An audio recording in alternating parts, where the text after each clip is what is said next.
Ok, chắc ngày năng dương thưa ca ngheបន្តទៀតតពនជាមួយនឹង group management របស់យើងម្ដងទៅលើ Ubuntu server របស់យើងដែរទេអញ្ចឹងខ្ញុំសូមដូចការងារដំបូងដែរគឺយើងធ្វើការចេញពី PowerShell ដោយយើង remote ចូលទៅកាន់ server របស់យើងតាមរយៈ SSH អញ្ចឹងខ្ញុំសូមឆែក IP address របស់user របស់ខ្ញុំអញ្ចឹងខ្ញុំអាចបើកជាមួយនឹង PowerShell អញ្ចឹងយើងធ្វើការ remote ដោយប្រើ SSH អញ្ចឹង user របស់ខ្ញុំ clear ហើយខ្ញុំប្រើ IP address មួយអញ្ចឹងយើង password មកអញ្ចឹងឥឡូវនេះយើងឃើញថាយើងបានធ្វើការចូលជាមួយនឹង SA របស់យើងហើយអូខេអញ្ចឹងខ្ញុំសូមឆែក UMMI ឥឡូវនេះខ្ញុំកំពុងឈរលើ user peer ហើយ root របស់យើងក៏យើងកំពុងឈរលើ root directory មួយនឹងដែរអូខេឥឡូវនេះខ្ញុំសូមបង្កើតតាក់ទងជាមួយនឹង group ចំនួន3 group អញ្ចឹង group ដំបូងនេះគឺខ្ញុំបង្កើត group ឈ្មោះថា developer ហើយខ្ញុំដាក់ password មកអូខេអញ្ចឹងយើងបានបង្កើត group developer មួយហើយអញ្ចឹងខ្ញុំសូមបង្កើត group មួយទៀតឈ្មោះថា UX UI អូខេ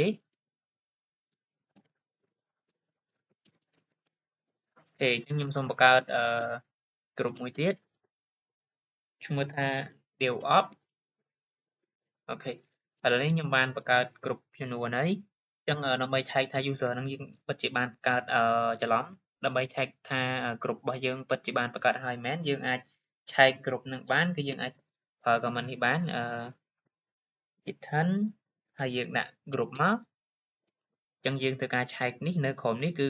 group ទាំង3របស់យើងមិញហ្នឹងគឺយើងបានបង្កើត developer UX UI DevOps អញ្ចឹងឥឡូវនេះយើងធ្វើការតេស្តតាក់ទងជាមួយនឹងយើងលុបgroup មួយគឺខ្ញុំសូមលុប group developer អញ្ចឹងយើងអាចប្រើ sudo group del developer អញ្ចឹងយើងធ្វើការបានលុបតាក់ទងជាមួយនឹង group នឹងហើយប៉ុន្តែឥឡូវនេះយើងធ្វើការតេស្តជាក់ស្ដែងថាយើងបានលុបមែនឬក៏អត់យើងអាចប្រើអឺដូចមុនដែរយើងអាចប្រើ Python group ហើយយើង search group developer មកអញ្ចឹងឥឡូវនេះយើងឃើញថាយើង search អត់ឃើញទេ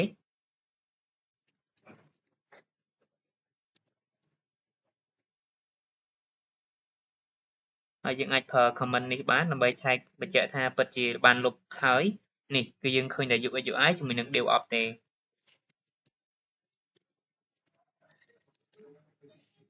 អញ្ចឹងឥឡូវនេះយើងធ្វើការបង្កើត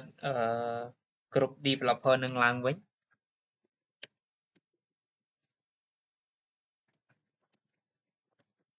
នេះយើងបានបង្កើតវាហើយអញ្ចឹងយើងធ្វើការឆែក group developer ហ្នឹងថាមានវិញហើយឬនៅនេះអញ្ចឹងយើង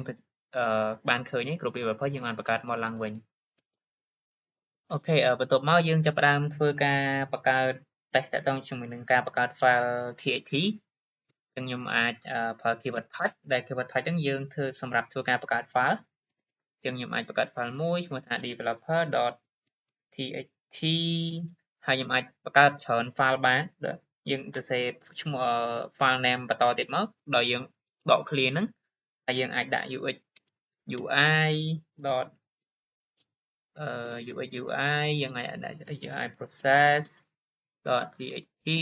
ហើយមួយទៀតគឺ DevOps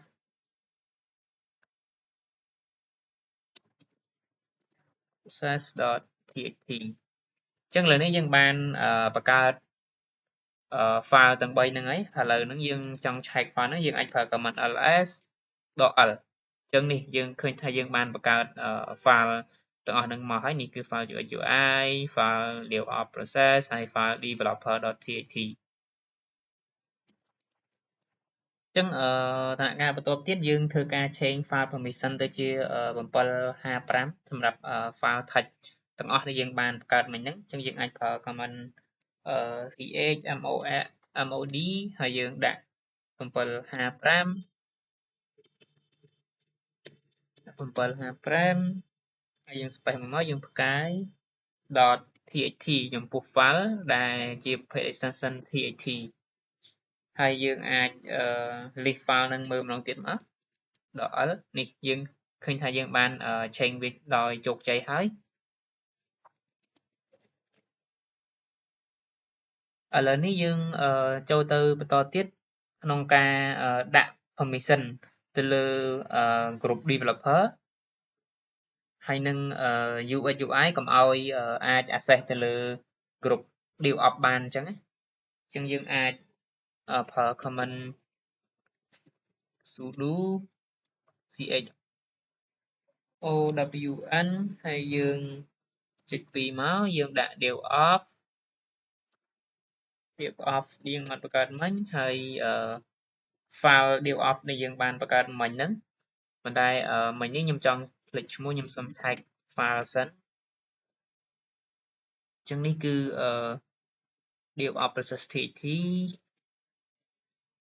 អូខេអញ្ចឹងយើងវាយតែថ្មីមកគឺ sudo chown ចុច2 DevOps ហើយយើងដក clear មកយើងដាក់ឈ្មោះ file របស់យើងគឺ DevOps underscore process.txt អញ្ចឹងនេះយើងបាន set permission អញ្ចឹងយើងធ្វើប្រើ command មួយទៀតគឺ sudo chmod ហើយយើងដាក់750ហើយយើងវាយ file របស់យើងនឹងឡើងវិញមក file name របស់យើងនឹងគឺ DevOps process.txt អញ្ចឹងនេះយើងធ្វើការ set permission protect ហើយអូខេអញ្ចឹងយើងបន្តមកទៀតបន្ទាប់ពីយើងបាន change permission file protect ហើយយើងអាចចូលទៅចាប់ផ្ដើម test បានតែដើម្បី test បានយើងត្រូវមាន user នៅក្នុង group នីមួយៗនឹងសិនអញ្ចឹងខ្ញុំសូមឆែក